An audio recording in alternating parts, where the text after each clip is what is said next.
Ebatasuri Sumowadi Gudra, Mingla Bashe, Farafaguna Senija, Dola Shinui Alo, Jama Chanta Jabase, a good Joro Farafaya radio season ago, Greeny Pima 90.2 Magaha, Gosa Germany Magahane, Farafa Facebook Pina YouTube and it told him Pido Amaba.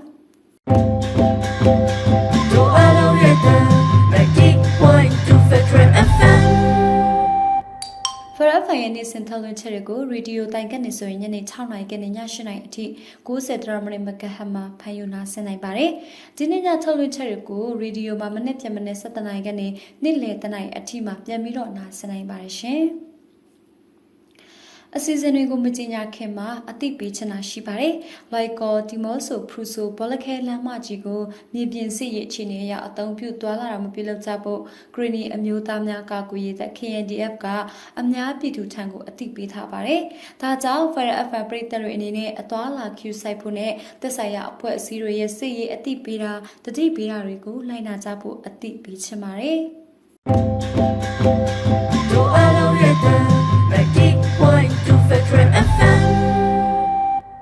The name Yamatakari the Tautoya Shisakonaku Piatu Lasan Sataye, Natana Sanga Kone December Nasaku at the Nilani, for a season ago, Jama Enigat in Sepi Dabame.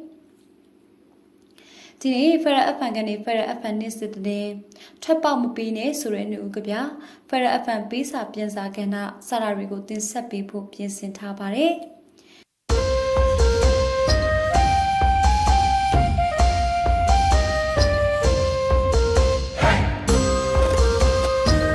Federal FM 90.2 MHz. Farafaguna Seniaba, a Kupatamaso Nine, Farafayanis the Dinu good in Sepi Tamari.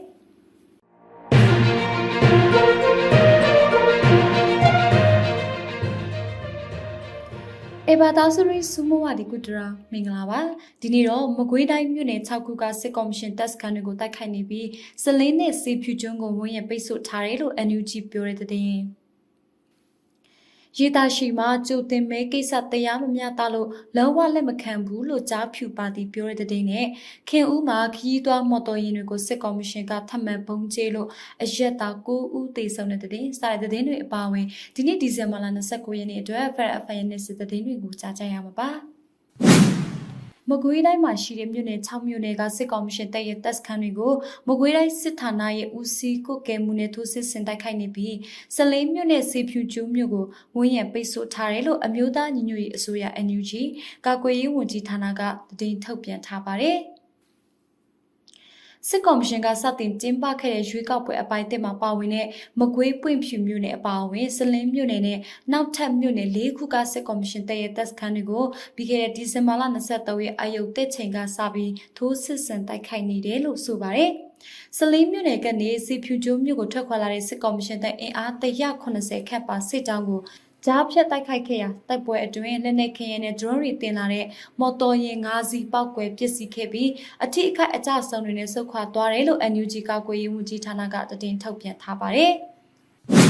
Secommission got Juika boy a pine tickle pillowy tamabe, Bogura, Jidashi Munema, Jote make a son at Patabi, the Yamyata Mumshibulo, Shane Dayandamna Democratic Party, Japu Padie, Mune Ogata Ujo Suga, Lumukoregan and Weepan Pioso like Pare.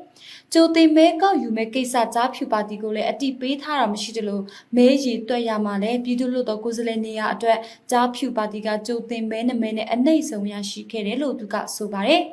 Jote made the town Naya Joga, you at Hema, sit that Joe Town now can check Hai Padiga, the town Naya Nibaya Shikerelo, the Apiro, Japu Padiga, Namebe Yadlo, Uguji, Pitu Padiga, Tome, Tayenda Silo New Padi. Tasanya Gangameya Shikerelo Piobare. Secommission ha, Juka Bogo Tayamya Tamelo Pioso Nibime, Dignity, Juka Bowen Planet Party Winnicuragoga, Pianle Wipanago Kania, Tuyatalo, Secommission ha, Juka Boy a Pintigo, Manica Dizemala Session in Manima, Satin, Pilo Kebi, maybe to Titi Tata Neba Nibare.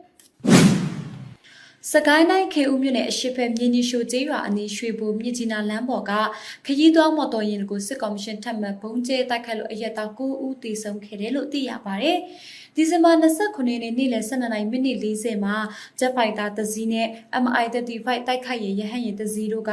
မြင်းကြီးရှိုကျေးရွာအနီးကအင်တာနက်ဆိုင်ထမင်းဆိုင်အပါအဝင်စိုက်ခန်းတွေလမ်းပိုက်ပိတ်ဆို့လို့စောင့်ဆိုင်ရနာနေတဲ့ခရီးသွားမော်တော်ယာဉ်တွေစီတေယာဉ်တွေကိုလင်းကြောင်းတိုက်ခိုက်မှုထပ်မံပြုလုပ်ခဲ့တာလို့မြို့နယ်ပြည်သူ့အုပ်ချုပ်ရေးအဖွဲ့ပအဖကတည်င်းထုတ်ပြန်ထားပါတယ်။အဲ့ဒီတိုက်ခိုက်မှုကြောင့်အရက်သားပြည်သူ9ဦးသေဆုံးထားပြီး10ဦးနဲ့အထက်ထိခိုက်ဒဏ်ရာရတယ်လို့စီတေယာဉ်နဲ့ကုန်ကားစုစုပေါင်း9စီးလောက်မီးလောင်ပျက်စီးသွားတယ်လို့ပအဖကဆိုပါတယ်။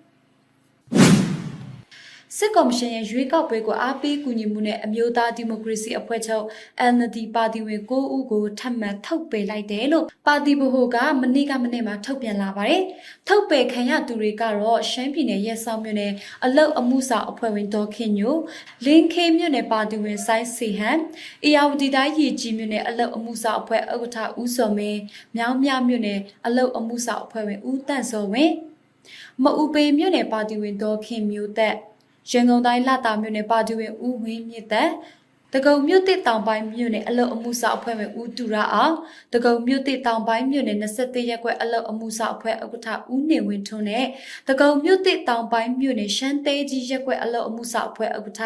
ဦးမြင့်ဦးတို့ပဲဖြစ်ကြပါတယ်။ထုတ်ပယ်ခံရတဲ့သူတွေ9ဦးဟာစစ်ကော်မရှင်ရဲ့ရွေးကောက်ပွဲမှာပါဝင်ရှင်ပြိုင်တာရွေးကောက်ပွဲတွေကိုကူညီတာတွေပြုလုပ်နေတယ်လို့ပါတီရဲ့စုံပြတ်ချက်နဲ့စီးမြင့်စည်းကမ်းတွေကိုလိုက်နာခြင်းမရှိတာကြောင့်လို့ထုတ်ပြန်ချက်မှာရေးသားထားပါတယ်။စစ်ကော်မရှင်ရဲ့ရွေးကောက်ပွဲကိုပါဝင်ကူညီလို့ NLD ပါတီကနေထုတ်ပယ်ခံရသူ28ဦးရှိပြီဖြစ်တယ်လို့စစ်ကော်မရှင်ဟာ2021အာဏာသိမ်းချိန်မှာ NLD ပါတီထိပ်ပိုင်းခေါင်းဆောင်တွေကိုဖမ်းဆီးအကျဉ်းချခဲ့တယ်လို့ပါတီကိုလည်းမှတ်ပုံတင်ဖျက်သိမ်းခဲ့တာပါ။မနေ့ကဒီဇင်ဘာလ28ရက်နေ့ရွေးကောက်ပွဲအပိုင်တစ်ပြုလုပ်ဖို့နိုင်ပိုင်းအလိုမှာပဲအာဏာသိမ်းစစ်ကော်မရှင်ကရွေးကောက်ပွဲမကျင်းပနိုင်တဲ့မြို့နယ်9ခုမဲဆန္ဒနယ်20ထပ်တိုးကြောင်းကြေညာခဲ့ပါတယ်။ဒီဇင်ဘာလ29ရက်နေ့ည9:00နာရီမှာကြေညာခဲ့တာဖြစ်ပြီးအဲ့ဒီမြို့နယ်9ခုမဲဆန္ဒနယ်20ကတော့ပြည်သူ့လွှတ်တော်မဲဆန္ဒနယ်9နေရာအမျိုးသားလွှတ်တော်မဲဆန္ဒနယ်မဲအများဆုံးရရှိသူအနိုင်ယူစနစ် FPTP နေရာတိုင်းနယ်ပြည်နယ်လွှတ်တော်မဲဆန္ဒနယ်မဲအများဆုံးရသူအနိုင်ယူစနစ် FPTP 9နေရာတို့ဖြစ်တယ်လို့ဖော်ပြခဲ့ပါတယ်။အဲ့ဒီနေရာတွေကတော့ချင်းပြည်နယ်သွန်းစံမြို့နယ်ဖလန်းမြို့နယ်ထန်တလန်မြို့နယ်စကိုင်းတိုင်းကောလင်းမြို့နယ်ဗမောက်မြို့နယ်ရခိုင်ပြည်နယ်အမ်းမြို့နယ်တန်တွဲမြို့နယ်ဂွမြို့နယ်တောင်ကုတ်မြို့နယ်ချင်းပြည်နယ်ဖလန်းခရိုင်အမ်းခရိုင်တို့ဖြစ်တယ်လို့ကြေညာချက်အရသိရပါတယ်။စစ်ကော်မရှင်ကအထက်ပါနေရာတွေကိုဒီဇင်ဘာလ28ရက်နေ့မှာကျင်းပမယ့်ရွေးကောက်ပွဲအပိုင်းတက်မှာထည့်သွင်းထားပေမဲ့နိုင်ပိုင်းအလိုမှာပဲမကျင်းပနိုင်ကြောင်းကြေညာခဲ့ကစစ်ကော်မရှင်ကြေညာခဲ့တဲ့မြို့နယ်9ခုဟာတော်လှန်ရေးတပ်တွေထိန်းချုပ်ထားတဲ့မြို့နယ်တွေနဲ့တိုက်ပွဲဖြစ်ပွားတဲ့နေရာတွေပါရွေးကောက်ပွဲကိုလေ့လာဖို့ရုရှားတရုတ်ဘယ်လာရုစ်ကာဇက်စတန်ကမ္ဘောဒီးယားဗီယက်နမ်အိန္ဒိယနီကာရာဂွာစတဲ့နိုင်ငံတွေကကိုယ်စားလှယ်တွေရောက်လာတယ်လို့စစ်ကော်မရှင်ကကြေညာထားပါတယ်။ဒီနေ့ဒီဇင်ဘာလ29ရက်နေ့ဖရက်အဖိုင်နေ့စစ်တရင်တွေကိုတင်ဆက်ပေးခဲ့တာပါ။ကျွန်မအဲနီပါရှင်။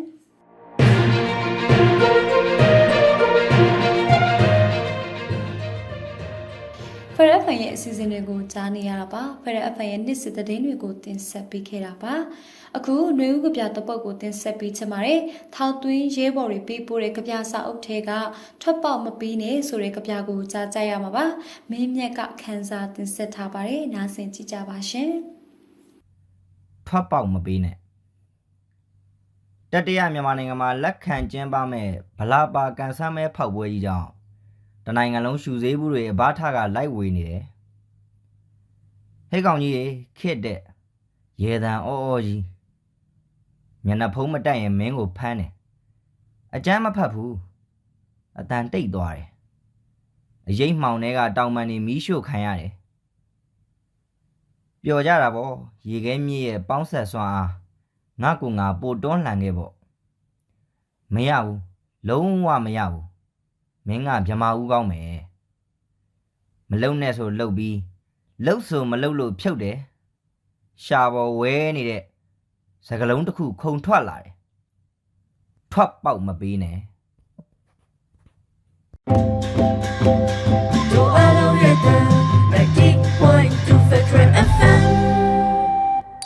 ဖရဖန်ကအတန်လွင့်နေပါတယ်ထပ်ပေါက်မပြီးနဲ့ဆိုရဲနေဦးကပြကိုနားဆင်ခဲ့ရတာပါဆက်လက်ပြီးတော့ဖရဖန်ပြီးစာပြန်စာကဏ္ဍကိုကြားကြရမှာပါဒီအစီအစဉ်ကတော့ဖရဖန်ကိုပေးပို့လာတဲ့စာလေးတွေကိုပြန်ပြီးတော့ဖတ်ပြပေးနေတဲ့အစီအစဉ်မှာဒီဖိုးကစီစဉ်တင်ဆက်ထားပါတယ်နားဆင်ကြည့်ကြပါရှင် တရာဘက်စီမီကလာပါတနေ့လာနေလိုက်ထောက်လွှဲပေးနေတဲ့ဖန်ရွယ်ဖေးပေးစာပြစာကတဲ့အနေပြန်လဲကျူဆူလိုက်ပါတယ်ခင်ဗျာဒီတစ်ပတ်မှာတော့ဖန်ရွယ်ဖေးကိုပေးပို့လာတဲ့စာတွေကိုကျွန်တော်ဒီကွာဖတ်ပြထားပါမယ်ဒီအပတ်မှာပေးပို့လာတဲ့စာတွေမှာတော့ဝါယောတော်စစ်ချောင်းစခါမှာမွေးနေ့ကြာရောက်ခဲ့တဲ့မွေးနေ့ရှင်တွေအတွက်စူတောင်းထားတဲ့စာလေးတွေပဲဖြစ်ပါတယ်ဖတ်သမားစာတစ်စောင်မှာရေးထားတာကတော့ဝါယောတော်စစ်ချောင်းစခါမှာစနေဖြစ်တူတူကနေဒီစင်ဘာလ28ရက်နေ့က50နှစ်ပြည့်မွေးနေ့ကြာရောက်ခဲ့တဲ့ဥမခေါ်အတွက်စူတောင်းစကားဆိုထားတာလေးပါစာထဲမှာရေးထားတာကတော့50နှစ်ပြည့်မွေးနေ့ရှိဥမခေါ်ဒီဝင်းနေမစာပေစိတ်ရှိဘဝတခြားလို့စိတ်အေးကြမှာချင်းကိုအေးကြမှာချင်းနဲ့ပြေဝပြီးလူရင်းစတာပြေဝနိုင်စေရမိသားစုနဲ့အတူကြမ်းမှပျော်ရွှင်စွာနေထိုင်တွားနိုင်ရအတွက်စနေဖြစ်တူမှစုမကောင်းတောင်းပေးလိုက်ပါတယ်ဆိုပြီးရေးသားထားတာပါစာထဲမှာရေးထားတဲ့အတိုင်းဒီဇင်ဘာလ28ရက်နေ့က50နှစ်ပြည့်ခဲ့တဲ့ဥမခေါ်လေမိသားစုအပေါ်အကူရတဲ့ဖခင်ကောက်တူလည်းအမြဲဖြစ်နိုင်ပါစေ။ကျမ်းမာပြီးအမြဲတမ်းကောင်းကောင်းမွန်မွန်နဲ့လှုပ်ရှားသွားလာနိုင်ပါစေလို့ကျွန်တော်တို့ friend တွေဖိုက်ကနေနဲ့စုမကောင်းတောင်းပေးလိုက်ပါတယ်ခင်ဗျာ။ဒါအပြင်ဝင်းရှယ်အတွက်တစ်ချစ်တစ်ပုဒ်ကိုလည်းဖွင့်ပြလိုက်ပါတယ်။နားဆင်ကြည့်ပါခင်ဗျာ။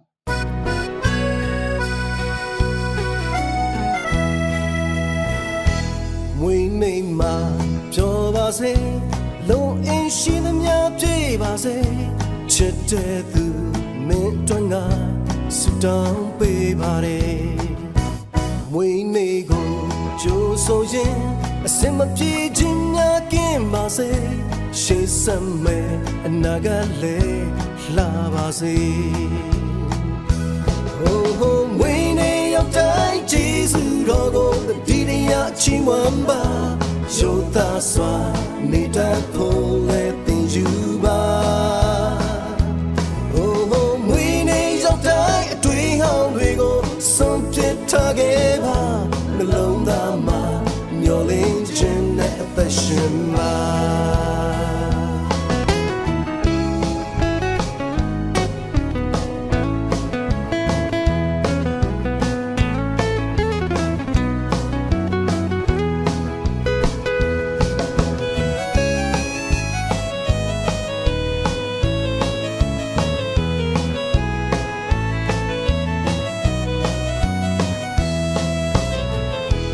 မွေးနေ့မှာပြောပါစေလုံအင်းရှိသမျှပြေပါစေချစ်တဲ့သူမင်းတို့ကစတောင်းပေးပါတယ်မွေးနေ့ကိုကြိုးဆိုရင်အစင်မပြေခြင်းများကင်းပါစေရှေ့ဆက်မဲ့အနာဂတ်လေးလှပါစေမွေးနေ့ရောက်တိုင်းကျေးဇူးတော်ကိုဒီတရားချီးမွမ်းပါရိုးသားစွာနေတတ်ဖို့လည်းသင်ယူပါ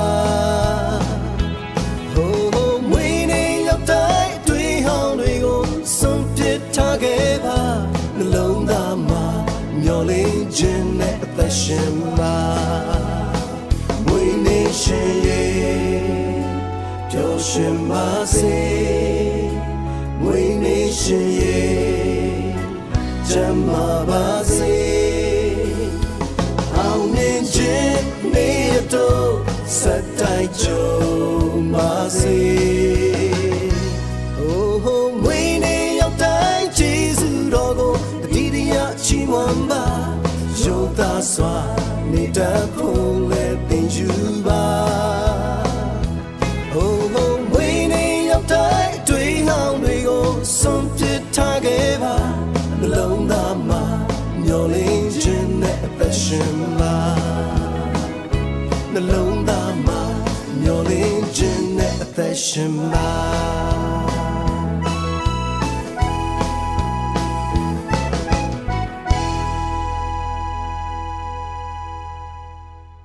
နောက်ထပ်တစ်ဆောင်မှာတော့ပြီးခဲ့တဲ့ဒီဇင်ဘာလ21ရက်နေ့ကအသက်73နှစ်ပြည့်မွေးနေ့ချရောက်ခဲ့တဲ့မောင်နာသားလယ်လူမောင်အတွက်ဆုတောင်းထားတဲ့အကြောင်းရေးသားထားပါတယ်။မောင်နာသားလယ်လူမောင်အတွက်မိဘဖြစ်သူကနေဆုတောင်းထားတဲ့အကြောင်းရေးသားထားပါတယ်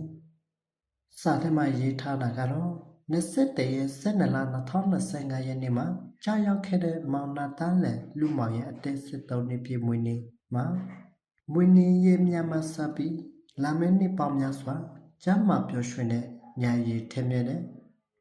မိဘအားကိုအားထားရတဲ့သားလင်မှာဖြစ်စေဖို့နဲ့ဘေးရန်အပေါင်းမှာကေဝဲနိုင်စေဖို့ဆုတောင်းပေးလိုက်ပါလေတတန်ရဲ့ဘဝတစ်လျှောက်လုံးမှာလည်းခံစားရရှိခဲ့တဲ့ကျေးဇူးတော်များတမကဆိစေဘဝခီးမှာလည်းဖျားရှိရဲ့ကွယ်ကဆောက်ရှောက်မှုတွေအစေအမြဲခံစားရရှိပါစေလို့မိဘနှစ်ပါးမှာဆုမကောင်းတောင်းပေးလိုက်ပါတယ်ဆိုပြီးရေးသားထားတာပါစာထဲမှာရေးထားတဲ့အတိုင်းမောင်နာသားလယ်လူမောင်လည်းမွေးနေ့မှာစပြီးလိမ္မာထက်မြက်တဲ့သားကောင်းလေးတူဖြစ်ပါစေမိဘအပေါ်တီးခတ်တပြီးနားလည်တတ်တဲ့သားကောင်းလေးတူလည်းဖြစ်ပါစေလို့ကျွန်တော်တို့ဖန်ရွယ်ဖကနေနဲ့ဆုမကောင်းတောင်းပေးလိုက်ပါတယ်ပြီးတဲ့နောက်မှာတော့မောင်နာသားလယ်လူမောင်အတွက်တချစ်တဲ့ပုဂ္ဂိုလ်ဖွင့်ပြပေးလိုက်ပါတယ်နားဆင်ကြပါခင်ဗျာ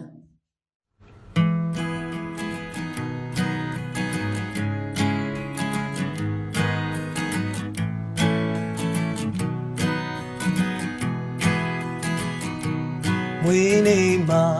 ပျော်ပါစေလုံအင်းရှိသမျှပြည့်ပါစေချစ်တဲ့သူနဲ့တွေ့ငါ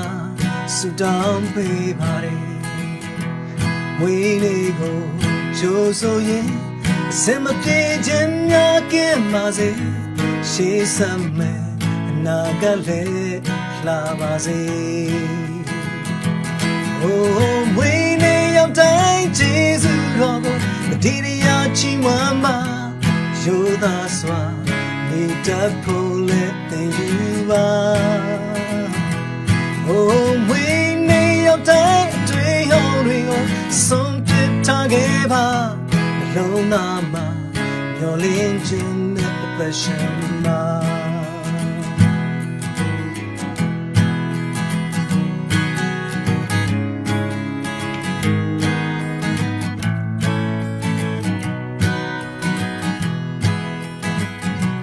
မွေးနေ့မှာပျော်ပါစေလုံအင်းရှိသမျှပြည့်ပါစေချစ်တဲ့သူမြတ်တော်ငါဆုတောင်းပေးပါတယ်မွေးနေ့ကိုကြိုးဆိုရင်အစမပြေခြင်းများကင်းပါစေရှေးစမ်းမယ်အနာကလည်းလာပါစေ Oh, when you're dying, Jesus, Robert, the dear Chimama, you're the swan, need a bullet than you are. Oh, when you're dying, dream on something Tagava, Lonama, your engine at the passion mark. When she Shambhazi, Wineshi, Jamavazi, how Minjin de Yato, Satai Jambazi. Oh, winning your time, Jesus Robo, the Didia Chimama, Yoda Swan, need a bullet than you are.Oh, when you're dying, dream on something Tagava, the Lonama, your engine at the passion mark. Lonama, your engine at the passion mark. Lonama, your engine at the passion mark.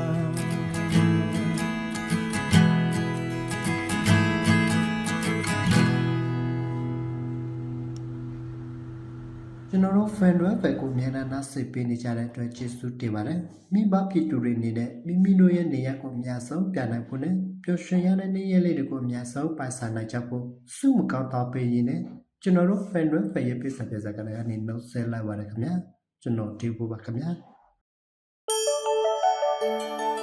90.2 megahertz.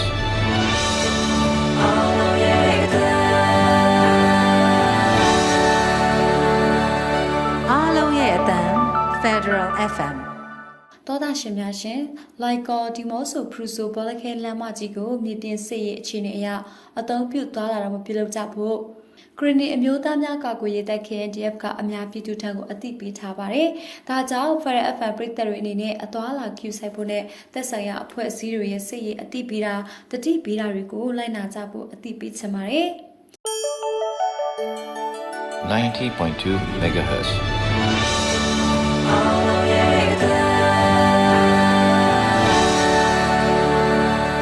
အားလုံးရဲ့အတန် Federal FM Federal FM ရဲ့တနင်္လာနေ့ထုတ်လွှင့်တဲ့အစီအစဉ်တွေကိုကြားခဲ့ရပါအခုအစီအစဉ်တွေကို Federal FM ဝိုင်းတော်သူဝိုင်းတော်သားတွေကပူးပေါင်းတင်ဆက်ခဲ့ရပါ